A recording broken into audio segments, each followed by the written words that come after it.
Hi friends, welcome to our channel. இந்த சேனல்ல நம்ம இப்போ என்ன வீடியோ பார்க்க போறோம்னா, நம்ம HTML சீரிஸ்ல எபிசோட் 14 தான் பார்க்க போறோம். இந்த எபிசோட் 14ல வந்து பிளாக் எலமெண்ட்ஸ், இன்லைன் எலமெண்ட்ஸ் இது 2 பத்தி தான் பார்க்க போறோம். இந்த வீடியோ உங்களுக்கு பிடிச்சிருந்துச்சுன்னா லைக் பண்ணுங்க, ஷேர் பண்ணுங்க, சப்ஸ்கிரைப் பண்ணுங்க, மறக்காம கமெண்ட் பண்ணிருங்க. ஓகே, வாங்க வீடியோக்குள்ள போலாம். ஃபர்ஸ்ட் எல்லாருமே நோட் பேட் ஓபன் பண்ணிக்கங்க. ஃபர்ஸ்ட் நம்ம பார்க்க போறது என்னன்னா block elements. Okay, block elements. Block எலமெண்ட்ஸை நம்ம எதுக்கு யூஸ் பண்றோம்னா, இந்த பிளாக் எலமெண்ட்ல நம்ம கொடுக்குற கண்டென்ட் வந்து நியூ லைன்ல தான் ஷோ ஆகும். அதாவது ஆல்ரெடி நம்ம ஒரு கண்டென்ட் கொடுத்துருந்தோம்னா அந்த கண்டென்ட்டோட கண்டினியூ ஆகி ஷோ ஆகாது. ஆல்ரெடி நம்ம ஒரு கண்டென்ட் கொடுத்துருந்தோம்னா அந்த கண்டென்ட்டோட கண்டினியூ ஆகி ஷோ ஆகாது. இது நியூ லைன்ல தான் ஷோ ஆகும். அதே மாதிரி இதுக்கப்புறம் கொடுக்குற கண்டென்ட்டுமே வந்து இதோட கண்டினியூ ஆகி ஷோ ஆகாது. நியூ லைன்ல தான் ஷோ ஆகும். அதாவது இந்த கண்டென்ட் வந்து இந்த பிளாக் எலமெண்ட் வந்து இந்த லைனோட ஃபுல் வித்தையுமே ஆக்குபை பண்ணிக்கும். இந்த வேர்டு அது வந்து ஒரு வேர்டா இருந்தா கூட சரி. ஒரு வேர்டுக்கு எவ்வளவு ஆகும்? இப்போ வந்து இந்த 2 வேர்ட் இருக்கு. இதை வந்து நான் வந்து சேவ் பண்ணி காட்டுறேன் பாருங்களேன். இப்போ வந்து இந்த 2 வேர்ட் தான். இதோட முடிஞ்சு போச்சு. இன்னும் இந்த லைன்ல வந்து இவ்வளவு இடம் இருக்கு. ஆனா இது வந்து பிளாக் எலமெண்ட்ஸ்ல நான் கொடுத்துட்டப்ப இதை வந்து நான் பிளாக் எலமெண்ட்ஸ்ல கொடுத்ததுக்கு அப்புறம் நான் வந்து அடுத்து ஒரு லைன் நான் கொடுத்தாலுமே அந்த லைன் வந்து இந்த லைன்ல ஷோ ஆகாது. நெக்ஸ்ட் லைன்ல தான் ஷோ ஆகும். ஏன்னா இது வந்து ஃபுல் வித்தையுமே ஆக்குபை பண்ணிக்கும். இதுதான் பிளாக் எலமெண்ட்ஸ். அது மட்டும் இல்லாம நம்ம ஆல்ரெடி இந்த பிளாக் எலமெண்ட்ஸ்னு இருக்கு. இது வந்து பிளாக் எலமெண்ட் கிடையாது. பிளாக் எலமெண்ட் கிடையாதுன்னு வச்சுக்கோங்க. இதுக்கப்புறம் நான் ஒரு பிளாக் எலமெண்ட் கொடுக்குறேன். ஆனா வந்து அதுவும் வந்து இந்த லைனோட சேர்ந்தெல்லாம் இதாகாது. அது வந்து நியூ லைன்ல தான் கிரியேட் ஆகும். அதாவது பிளாக் எலமெண்ட்ஸ்ன்றது நியூ லைன்ல தான் கிரியேட் ஆகும். நியூ லைன்ல தான் ஷோ ஆகும். அது மட்டும் இல்லாம எப்பவுமே இன்னொரு கண்டென்ட்டோட கன்டினியூவாவும் ஷோ ஆகாது. எந்த கண்டென்ட்டும் இதோட கன்டினியூ ஆகாது. இது ஒரு நியூ லைன்ல இந்த பிளாக் எலமெண்ட் மட்டும் தனியா ஒரு லைன்ல தான் இருக்கும். அதான் பிளாக் எலமெண்ட்ஸ். ஓகேவா? சரி, ஓகே. பிளாக் எலமெண்ட்டுக்கு எக்ஸாம்பிள் நிறைய இருக்குங்க. பிளாக் எலமெண்ட்ஸ்க்கு என்னென்ன எக்ஸாம்பிள் இருக்குன்னா, நம்ம ஆல்ரெடி பார்த்த H1 டாகே ஒரு பிளாக் எலமெண்ட் தான். பேராகிராஃப் டாகே ஒரு பிளாக் எலமெண்ட் தான். நம்ம ஆல்ரெடி பார்த்துருந்தோம் பார்த்தீங்களா? H1 டாக் போடும்போது அடுத்த லைன்ல தான் அடுத்த கண்டென்ட் ஷோ ஆச்சே தவிர அதே இதுல ஷோ ஆகல. இப்போ வந்து என் நேம் போட்டுக்கிறேன். H1 டாக்ல என் நேம் போட்டுக்கிறேன். ஓகே. அதே இது வந்து இதையே வந்து மறுபடியும் காப்பி பண்ணி பேஸ்ட் பண்றேன். இது இப்போ பிளாக் எலமெண்டா இல்லைன்னா இந்த பிரகாஷ்ன்றது ஒரே லைன்ல வந்துடணும். ஆனா இது பிளாக் எலமெண்ட். அதனால வந்து இது ரெண்டுமே தனித்தனி லைன்ல வரும் பாருங்க. அடுத்தடுத்த லைன்ல தான் வரும். ஓகே, பாத்தீங்களா?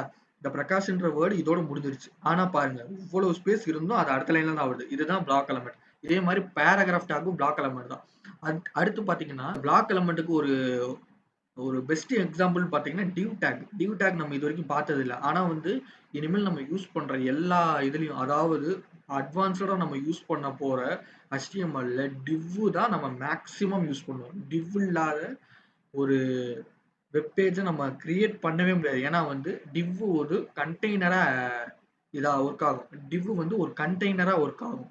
அதாவது கண்டெய்னர் மீன்ஸ் ஒரு பாக்ஸ் மாரி ஒர்க் ஆகும். இப்போ வந்து இந்த பிரகாஷ்ன்னு இருக்கு. இந்த 2 பிரகாஷ் இருக்கு.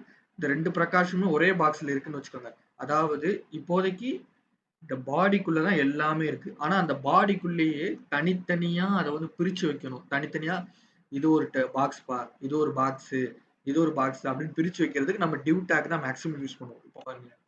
டிவ் டேக் நான் யூஸ் பண்றேன். டிவ் டேக்ல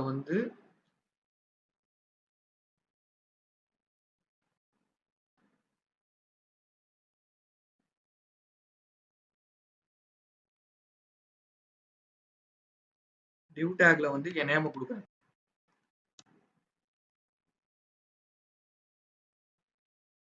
இதுல ஏதாவது பிரச்சனை இருக்கா? எதுவுமே மாறல. இது ஏன்னா டிவ் டேக்குக்கு வந்து அப்பியரன்ஸ் வந்து நமக்கு தெரியாது. ஏன்னா அது வந்து நம்ம CSS குடுத்தா மட்டும் தான் அது நமக்கு தெரியும். இப்போ வந்து நம்ம CSSல வந்து அந்த டிவ் டேக் எப்படி இருக்குன்னு நம்ம பார்க்கறதுக்கு வந்து CSS நம்ம போடணும். ஏன்னா வந்து அ CSS வந்து ஏன்னா வந்து டிவ் டேக் வந்து அதோட அப்பியரன்ஸ காட்டாது. நம்ம டிஃபால்ட்டா வச்சோம்னா டிவ் டேக்குக்கு அப்பியரன்ஸ் கிடையாது. அதோட அப்பியரன்ஸ பார்க்கணும்னா நம்ம CSSல பேக்கிரவுண்ட் கலர் குடுத்தா பார்க்க முடியும். அது எவ்வளவு தூரம் அத ஆக்குபை பண்ணியிருக்குன்னு காட்டுறேன் பாருங்களேன். Style attribute குடுத்துக்கோங்க.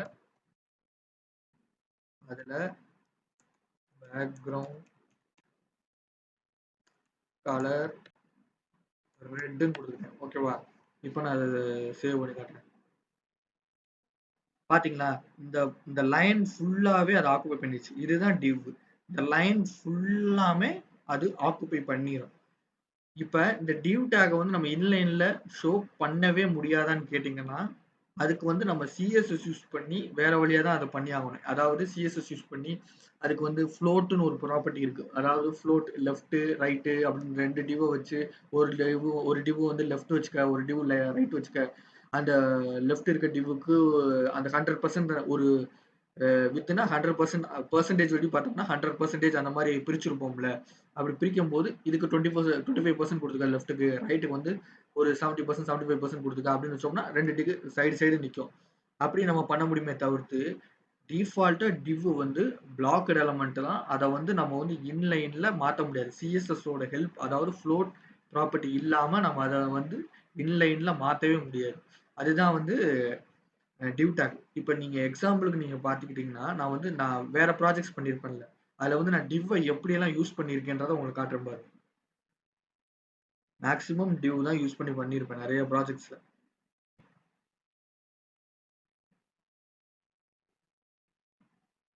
இதுதான் என்னோட போர்ட்ஃபோலியோ.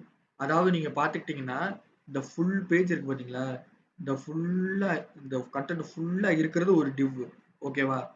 அதுக்குள்ள பாருங்க இன்னொரு டிவ். அதாவது இந்த இது வந்து இந்த ஹோம் பேஜ் வந்து ஒரு ஹோம், இது வந்து ஒரு டிவ். அதுக்குள்ள இந்த இமேஜ் வச்சிருக்கேன் பாத்தீங்களா, இது ஒரு டிவ். இந்த இது வச்சிருக்கேன் பாத்தீங்களா, இந்த நேவிகேஷன்லாம் வச்சிருக்கேன் பாத்தீங்களா, இதெல்லாம் ஒரு டிவ். இந்த மை போர்ட்ஃபோலியோ ஒரு டிவ்ல இருக்கு. இது ஒவ்வொன்றும் ஒரு இது ஒரு டிவ். அப்புறம் இது ஒரு டிவ், இது ஒரு டிவ், இது ஒரு டிவ், இந்த இது ஒரு டிவ், இது ஒரு டிவ், அதுக்குள்ள இருக்கிறதெல்லாம் ஒரு டிவ். அது மாதிரி இந்த ஒவ்வொரு இதுவுமே ஒவ்வொரு டிவ் தான். ஓகேவா? இப்படிதான் நம்ம டிவ்வை நம்ம இதுல யூஸ் பண்ணுவோம். இப்போ இந்த கோடை நீங்க பாத்துக்கிட்டீங்கன்னாலுமே உங்களுக்கு நல்லா புரியும். டிவ்வை எவ்வளவு இடத்துல நான் யூஸ் பண்ணிருப்பேன் பாருங்க கோட்ல.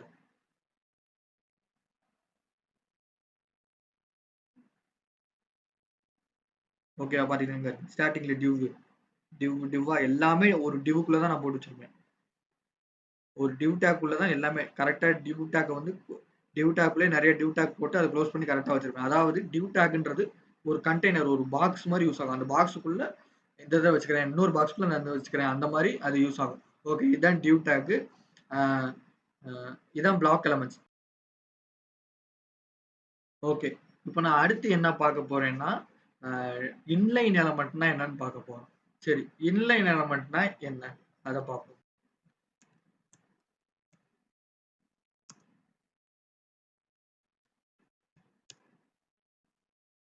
ஓகே, நான் இன்லைன் எலமெண்ட்னு கொடுத்துட்டேன். இப்போ இன்லைன் எலமெண்ட் என்ன பண்ணுன்னா, அப்படியே டிவ்வுக்கு ஆப்போசிட். அதாவது பிளாக் எலமெண்ட்டுக்கு அப்படியே ஆப்போசிட். பிளாக் எலமெண்ட்ல நம்ம என்ன சொன்னோம், அது வந்து எப்பயுமே நியூ லைன்ல தான் ஷோ ஆகும். அதுக்கு அதுக்கு முன்னாடி இருக்க லைனோட கண்டினியூவாகவும் ஷோ ஆகாது.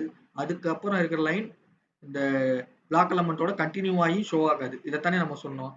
ஆனா இது இன்லைன் எலமெண்ட்னா என்ன பார்த்தீங்கன்னா, இன்லைன் எலமெண்ட்டா கொடுத்தீங்கன்னா ஆல்ரெடி ஒரு கண்டென்ட் இருந்துச்சுன்னா அந்த கண்டென்ட்டோட கண்டினியூ ஆகி தான் ஷோ ஆகுது.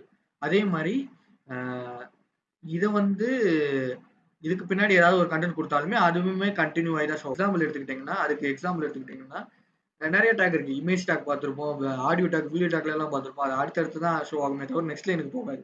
இப்போ அதுக்கு டிவ் மாதிரி ஒரு பெஸ்ட் எக்ஸாம்பிள் பார்த்தீங்கன்னா ஸ்பேன் டேக். ஸ்பேன் டேக் நம்ம யூஸ் பண்ணுவோம். அதாவது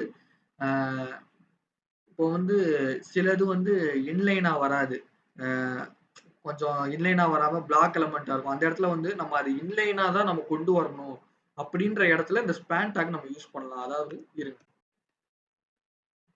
ஸ்பேன் டேக் கொடுத்துட்டோமா, இப்போ வந்து இதுக்குள்ள வந்து ஒரு கண்டென்ட் கொடுங்க.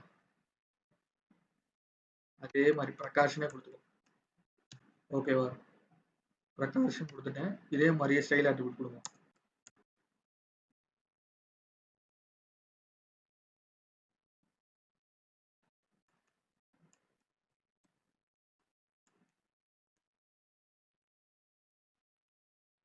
ஓகே, நான் கொடுத்துட்டேன். இப்போ வந்து பாருங்க, பாத்தீங்களா? இந்த இன்லைன் எலமெண்ட்னு நான் கொடுத்துருந்தேன். இதே இது வந்து பிளாக் எலமெண்ட்ல அது எப்படி ஷோ ஆச்சு? இந்த பிரகாஷ்ன்றது நெக்ஸ்ட் லைன்ல ஷோ ஆச்சு. அதுவும் அந்த ஃபுல் லைனுமே வித் எடுத்துக்கிச்சு. ஆனா பாருங்களேன், இன்லைன் எலமெண்ட்டை பாருங்களேன், அதாவது ஸ்பேன் டாக்க பாருங்களேன், அந்த நம்ம ஆல்ரெடி கொடுத்த கண்டென்ட்டோட ஆட்டோமேட்டிக்கா அதுவே போய் அந்த லைன்லயே போய் ஜாயின் ஆகுது. அது மட்டும் இல்லாம அதுக்கு தேவையான ஸ்பேஸை மட்டும் தான் எடுத்துக்கிறது. எக்ஸ்ட்ரா ஸ்பேஸ் எடுக்கிறதே இல்லை. இப்போ நம்ம அடுத்து ஒரு கண்டென்ட் கொடுத்தாலும் அது இந்த லைன்லயே ஜாயின் ஆகுமே தவிர்த்து நெக்ஸ்ட் லைனுக்கு போகாது. ஏன்னா எவ்வளவு ஸ்பேஸ் இருக்கு ஆகும். பிளாக் எலமெண்டா இல்லாத பட்சத்துல இந்த லைன்லயே தான் ஷோ ஆகும். அடுத்த லைனுக்கு போகாது. ஒருவேளை அது பிளாக் எலமெண்டா இருந்தா வேணா அது நெக்ஸ்ட் லைனுக்கு போகுமே தவிர்த்து இந்த லைன்லயே தான் ஷோ ஆகும். ஓகே. ஒரு ஸ்பேன் டேக் எந்த இடத்துல யூஸ் ஆகுதுன்னா, நம்ம ஏதாவது ஒரு இடத்துல நம்ம டிவ் போட்டு யூஸ் பண்றோம். நெறைய இடத்துல பிளாக் எலிமெண்ட்ஸ் அதாவது H1 பேராகிராஃப் இதெல்லாம் போட்டு கூட நம்ம யூஸ் பண்றோம். ஏதாவது ஒரு இடத்துல பிளாக் எலிமெண்ட் இருக்கும். அந்த இடத்துல வந்து நம்ம வந்து அது வந்து அடுத்த லைனுக்கு போகக்கூடாது. இந்த இன்லைன்லயே நமக்கு வந்து அது தெரியணும் அப்படின்ற வர இடத்துல வந்து நம்ம வந்து இந்த ஸ்பேன் டேக் யூஸ் பண்றப்ப, அதாவது இன்லைன் எலிமெண்ட் ஏதாவது யூஸ் பண்றப்ப, நமக்கு அது வந்து மாறுது. அவ்வளோதான். இந்த வீடியோ உங்களுக்கு பிடிச்சிருந்துச்சுன்னா, அ லைக் பண்ணுங்க, ஷேர் பண்ணுங்க, சப்ஸ்கிரைப் பண்ணுங்க. மறக்காம கமெண்ட் பண்ணிருங்க. அ பாய்.